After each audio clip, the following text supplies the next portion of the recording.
Rena, Rama. Rama. Cuma Masya Allah. Kalau istri sopan bicara, Bu, coba lihat itu kalau kita naik pesawat. Waduh, pramugari itu memang Masya Allah. Assalamualaikum Pak, selamat pagi Pak. Ini kami siapkan ada minuman, mau minuman apa yang hangat atau es atau jus. Sudah itu dikasih mau kopi. Kopinya Pak pakai gula atau tidak? Gulanya rendah kalori atau gimana? Dan dikasihnya kita Pak dengan 2 tangan. Suamimu naik pesawat pelayanan bisnis kelas. Sampai di rumah pelayanan kelas ekonomi. Ya, minimal kalau kita tidak bisa bahagiakan suami dengan kecantikan wajah kita, perbaiki akhlak. Akhlak itu tutur kata yang lembut. Betul Pak? Betul Pak? Dengar itu. Tutur kata, ramah. Ya. Oh, 5 menit lagi. Karena Jumatan. 2, R-E. Apa itu? Elok. Apa artinya? Dia pandai memasak, berpenampilan cantik dan menarik di depan suami. Bahkan Nabi katakan, wanita soleha itu adalah mereka yang menyenangkan hati ketika dipandang wajahnya. Sayang 1000 sayang, perempuan cantik kalau dia mau pergi muktamar. Cantik kalau dia mau pergi pengantin.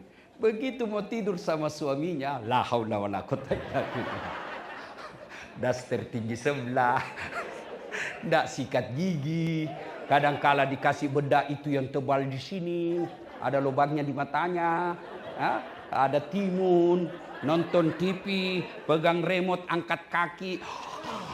Kata suaminya, astagfirullah, begini aja jodoh saya.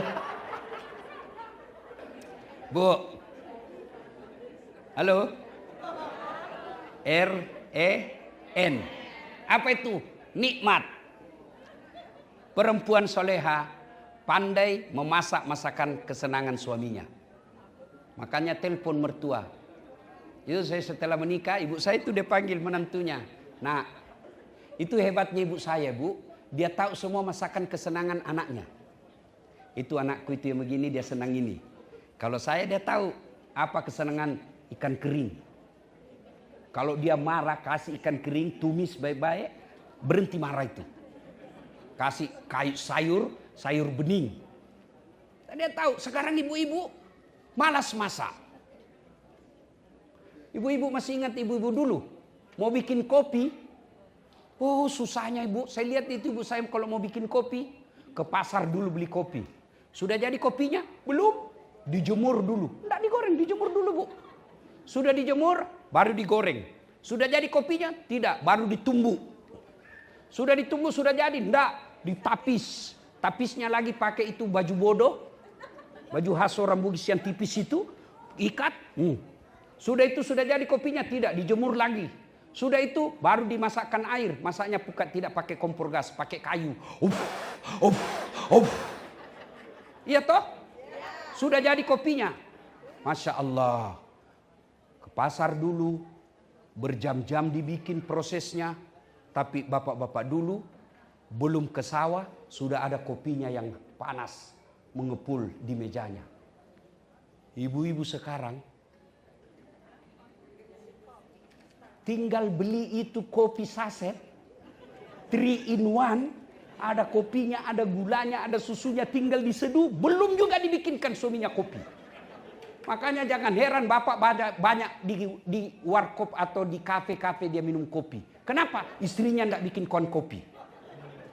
Saya tanya bapak-bapak, kau enggak dibikinkan kopi? Dibikinkan si Ustadz di rumah, cuma ya kopi diminum, ngomelan dirasa. Bu, belajar masak-masakan. Ustadz, boleh enggak beli-beli? Boleh, tapi ibu dapat pahala apa? Kalau ibu masak, bukankah ke pasar langkah-langkah kaki itu ibadah? Bukankah ngangkat pakaian itu ibadah? Bukankah masak itu ibadah? Bukankah itu berkeringat ibadah? Sehingga kalau semua proses masak itu jadi ibadah, banyak pahalanya ibu. Kalau beli saja, ibu dapat pahala apa? Boleh selama suaminya senang. Sekarang di Indonesia saya lihat sekarang, mau pulang suaminya ditelepon, "Bang, mau makan apa?" Senanglah kita. Wah, dimasakkan. Ternyata GoFood.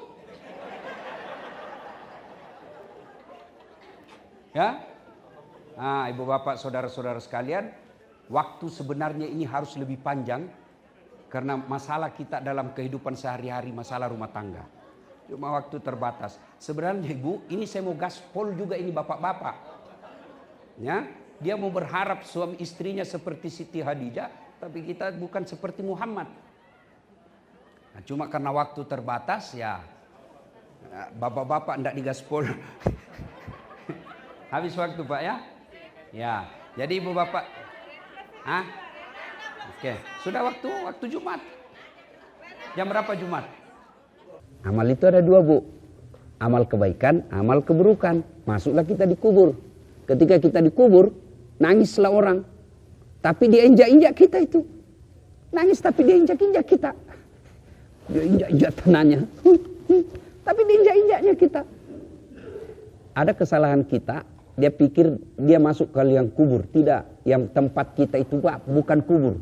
Namanya liang lahat. Ibu pernah lihat kan orang diantar jenazah dimasukkan ke kuburan. Itu ada kubur dulu. Tanahnya yang seperti ini. Sudah itu digali samping. Yang pas-pas dengan ukuran badan kita. Sudah itu bu. Dikasih kayu. Ya, nah di sini digali cek. Sudah itu dimasukkan begini, ada penghalangnya. Itu tempat kita. Sudah, baliklah semua orang. Kata Nabi, putus semua amal-amal. Tidak bisa lagi kau sholat, tidak bisa semuanya. 3 aja yang bisa mengalir terus menerus. 1 anak yang soleh dan soleha. Ibu-ibu saya tanya, bisa ndak anaknya ibu jadi dokter, ndak pernah kuliah fakultas kedokteran? Bisa ndak Pak? Ndak mungkin. Bisa ndak anaknya ibu jadi anggota DPR, ndak pernah nyalek? Ndak mungkin. Ya kan? Bisa ndak anaknya ibu jadi tentara, polisi, ndak pernah daftar tentara, polisi? Ndak mungkin. Tapi bisa ndak anaknya ibu soleh dan soleha meskipun ndak sekolah? Bisa. Maknanya Allah lebih mudahkan anak kita jadi soleh dan soleha daripada jadi pejabat. Cuma sayang kita lebih bangga kalau anak kita pandai bahasa Inggris, tidak malu kalau anak kita tidak tahu ngaji. Hebat sekali tuh. Itu kan kalau kita di tanah air, kagum kita lihat anak SD pandai bahasa Inggris. Hebat sekali Ustaz anaknya itu. Kenapa? Baru kelas 2 SD lancar bahasa Inggris. Sebenarnya enggak hebat itu. Banyak yang begitu. Masa banyak? Kok ke Inggris? Tadi itu saya terbang dari New York ke sini. Anak-anak depan saya, Bu, bahasa Inggris bersaudara. Lancar betul. Apa istimewanya? Banyak yang begitu. Yang istimewa itu Bu, sholat subuh dingin, bunyi gerbang pintu kita, kita intip anak kita pergi ke masjid sholat jamaah. Itu yang istimewa. Sholat tahajud, hadir dia. Itu yang istimewa. Profesor anak kita, kaya, populer, selebriti. Tidak ada sholat, tidak ada gunanya ibu kalau sudah dalam kubur. Coba lihat anak-anak kita sekarang kalau pergi ziarah kubur. Coba lihat. Dia baca doa? Enggak, update status. OTW ziarah kubur. Dia enggak baca doa tuh. Jangankan anak, ibu sendiri banyak saya lihat ibu-ibu. Serba hitam, kudungnya hitam, tasnya hitam, roknya hitam, bajunya hitam, payungnya hitam. Datang selesai lebaran, dia baca doa, bukan. Imam yang disuruh. Pak Imam, bukan imam, ada yang penjaga-jaga kubur itu. Bacakan doa. Yang baca kubur tidak tahu bahasa Arab, ibunya juga tidak tahu bahasa Arab. Dia bacalah doa. Ini yang disuruh baca doa. Allahumma gfirli. Ini ibu di belakang. Amin. Wali walidayya. Amin. Warhamhuma kama rabbayani shaghira. Amin. Kasihannya ini ibu. Dia kira ibunya didoakan. Padahal ibunya ini Pak Imam ya. Pak yang baca doa. Apa artinya itu? Allahumma gfirli. Ya Allah ampuni dosaku. Siapa ku? Yang baca doa. Ibu bilang amin. Padahal doanya ini dikabulkan. kedua orang tuaku, amin. Orang tuanya nih. Maka ini karena kita tidak tahu agama. Maka ibu-ibu, anak mesti diwariskan agama. Dan agama kalau di tempat seperti ini sangat sulit anak-anak kita belajar di rumah. Itulah pentingnya ada masjid. Ini yang ceramah. Kalau Ustadz mutakhir memang orang pondok. Kalau saya Bu, ibu sebut deh Ustadz kondang di Indonesia. Sebut. Semua dari pondok dan Timur Tengah. Saya SD SMP di kampung. SMA kelas fisika. Kuliah sospol. S2 PR. S3 komunikasi. Ngajar sekarang jurusan komunikasi. Universitas Hasanuddin.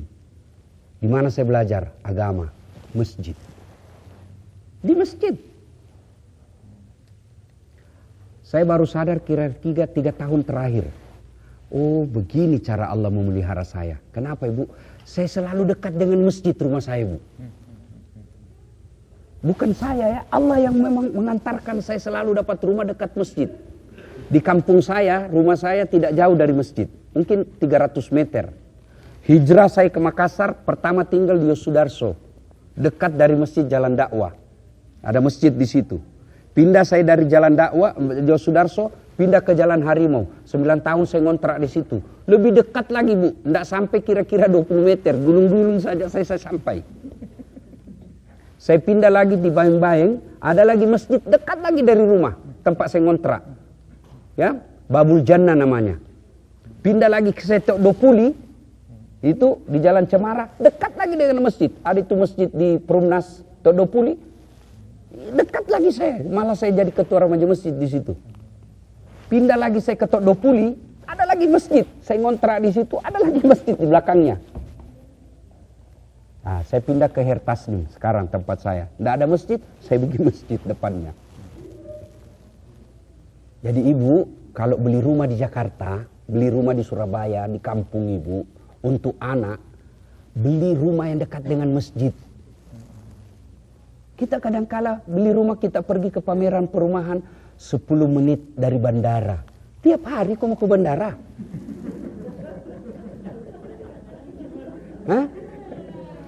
5 menit dari mall. Memangnya kau tiap hari mau ke mall? Hah? 10 menit dari rumah sakit. Doa supaya ibu tidak masuk rumah sakit. Yang ibu cari 10 menit dari masjid.